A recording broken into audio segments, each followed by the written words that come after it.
कभी सोचा है कि घर की सबसे आरामदायक जगह मतलब हमारा सोफा असल में हमारी सेहत के लिए एक छिपा हुआ खतरा हो सकता है? आज हम इसी की पड़ताल करने वाले हैं और जो बातें सामने आएंगी वो शायद आपको थोड़ा हैरान कर दें। चलिए जरा गहराई से देखते हैं। जरा कल्पना कीजिए, अगर हमारा सोफा बोल पाता तो शायद वो कुछ ऐसा ही कहता। सुनने में ये थोड़ा अजीब लगता है ना? लेकिन ये सिर्फ एक कोरी कल्पना नहीं है, बल्कि एक ऐसी हकीकत है जिस पर हमारा ध्यान अक्सर नहीं जाता। और आज की हमारी पूरी बातचीत का आधार यही है। जी हाँ, एक पूरा इकोसिस्टम। हमारा सोफा सिर्फ लकड़ी, कपड़े और फोम का ढांचा भर नहीं है। ये तो एक ऐसी जगह है जहाँ लाखों करोड़ों अनदेखे जीव रहते हैं, पनपते हैं। आज हम इसी छुपी हुई दुनिया के अंदर झांकने वाले हैं। तो चलिए सबसे पहले मिलते हैं उन नन्हे मुन्ने किराएदारों से जिन्होंने हमारे सोफे को ही अपना घर बना लिया है। ये वो बायोलॉजिकल कंटामिनेंट्स हैं जो हमारी आंखों से तो ओझल रहते हैं पर होते बिल्कुल असली हैं। तो लिस्ट में सबसे ऊपर हैं डस्ट माइट्स। ये हमारे साथ ही रहते हैं। ये इतने छोटे जीव हैं कि दिखते नहीं और ये हमारे शरीर से झड़ने वाली डेड स्किन सेल्स को खाते हैं जो सोफे के रेशों में जाकर जमा हो जाती है।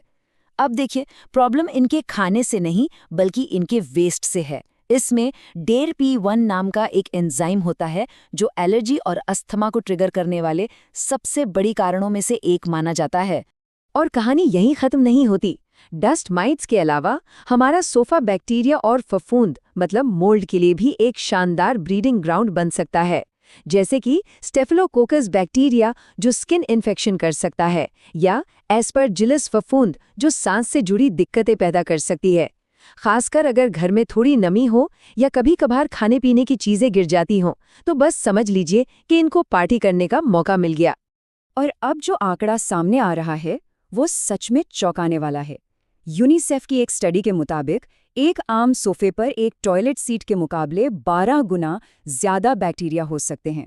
जी हाँ, आपने सही सुना, 12 गुना। ये सोचने पर मजबूर करता है कि जो चीज़ बाहर से साफ दिखती है वो अंदर से कितनी कुछ छिपाए हो सकती है। तो खतरा सिर्फ इन छोटे छोटे जीवों तक ही सीमित नहीं है। अब हम अपनी पड़ताल को एक ऐसे खतरे की तरफ मोड़ते हैं जिसके बारे में बहुत कम बात होती है, लेकिन जो बहुत गंभीर हो सकता है। और वो है केमिकल थ्रेट। क्या कभी सोफा डर्मेटाइटिस के बारे में सुना है? ये असल में स्किन की एक बहुत ही परेशान करने वाली एलर्जी है। और इसकी खास बात यह है कि ये एक डिलेड रिएक्शन होता है, मतलब इसका असर तुरंत नहीं बल्कि कुछ घंटों या दिनों बाद दिखाई देता है। इसमें एक्जिमा जैसे रैशेस से लेकर केमिकल बर्न तक हो सकते हैं और इसका सीधा कनेक्शन कुछ खास तरह के लेदर फर्नीचर से पाया गया है। तो फिर इस सोफा डर्मेटाइटिस का असली विलन कौन है? इसका नाम है डाइमिथाइल फ्यूमेरेट, या शॉर्ट में कहें तो DMF। ये एक बहुत ही पावरफुल एंटी फंगल केमिकल है। फर्नीचर को जब शिप किया जाता है तो उसे फफूंद से बचाने के लिए इसके छोटे छोटे पाउच सोफे के अंदर रख दिए जाते हैं। लेकिन ये केमिकल हवा में उड़कर सोफे के लेदर में समा जाता है और फिर वहां से हमारी स्किन के संपर्क में आ जाता है।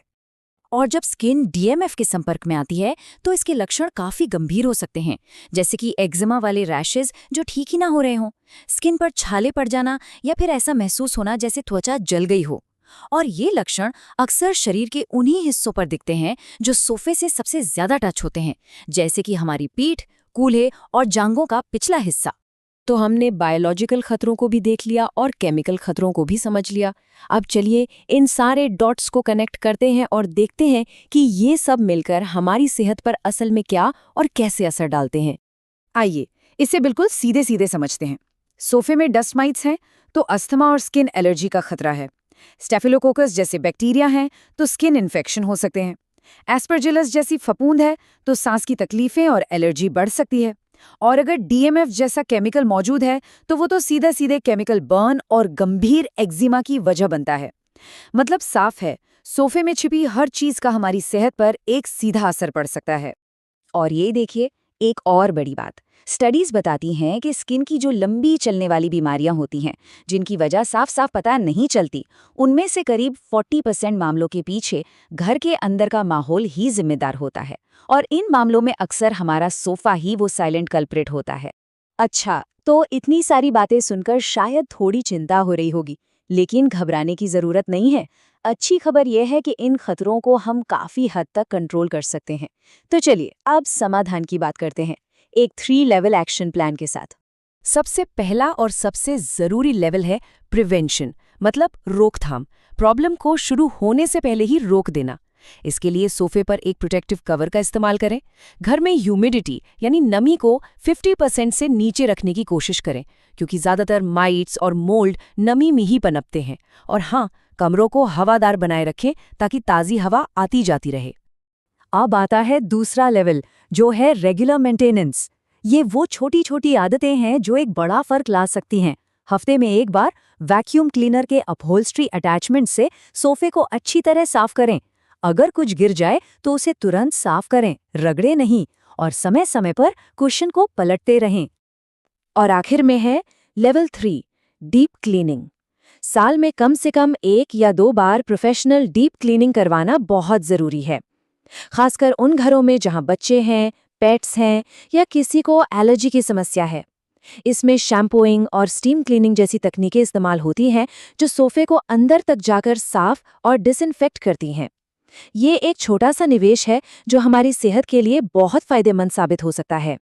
तो इस पूरी बातचीत के बाद एक आखिरी सवाल, हमारा सोफा जो हमारे घर का दिल होता है, वो असल में क्या है? क्या वो सच में आराम और सुकून का एक कोना है, या फिर बीमारियों का एक अनदेखा सोर्स बन गया है? इसका जवाब हमारी जागरूकता और हमारी देखभाल पर ही निर्भर करता है।